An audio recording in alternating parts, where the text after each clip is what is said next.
Really? Okay.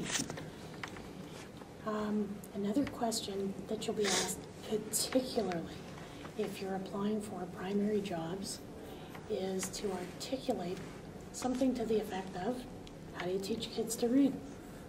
And I find again that that's often a weak area for student teachers, and it's also an area where I very much am listening for, this is what I'm looking for, and if I don't see this happening, I'd be talking to the in-school support teacher. Like, I need to know that you're not going to come to me in May and go, this kid's not reading. I need that to happen in October so that we can put some support in place. The question I will ask you is, pick a strand of math. It's October, I walk into your room. Tell me what I'd see and what I'd hear as you teach that lesson. So what you want to do is think about the things that you've learned here, the things that you've used in your lessons. So without having to talk about learning styles or multiple intelligences, if you can, in the lesson that you describe, articulate how those things would be seamlessly integrated, as opposed to what I get with a lot of student teachers is, well, you'd see me using manipulatives. Okay, and that, it just sort of hangs there. Why would I see you? What would the kids be doing with them? How would they be problem solving? How would this help? You know, so if you just add that piece to your answer, so that it's, you know, I'll ask and follow up, but a lot of principals wouldn't bother.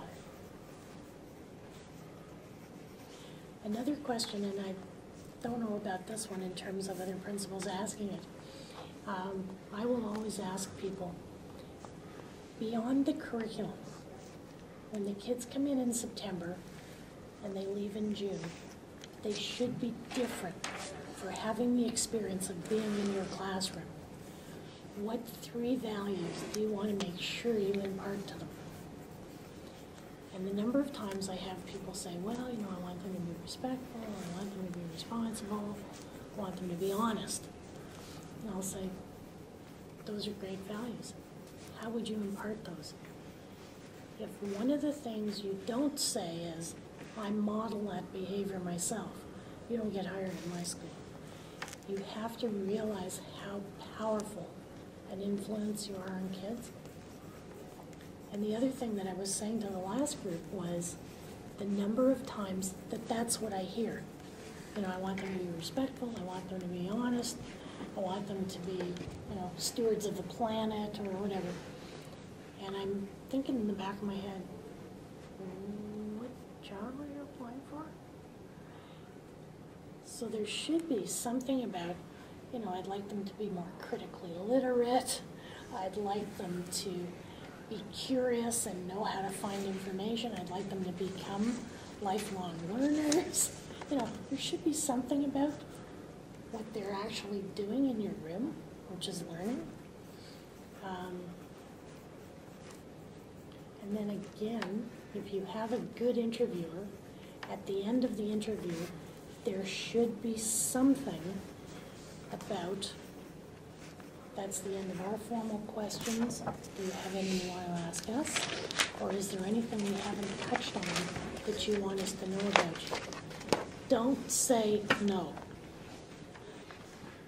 You want to use about 30 seconds to wrap up and make sure that they hear again what it is that makes you different from all the other teacher ed candidates. And if you keep in mind that there's a whole life in a school beyond the classroom, okay? So what kind of committees might you want to serve on? Staff committees. What kind of extracurriculars might you bring? If you're working with my grade 2 team, are you strong in computers? Do you have musical background? If you're applying for junior, could you teach your own French? You got a job. you know, do you have a degree in professional writing and, you know, like have that strength? So it's a time when you want to leave me with, these are the strengths I would think everybody who's applying to me can teach.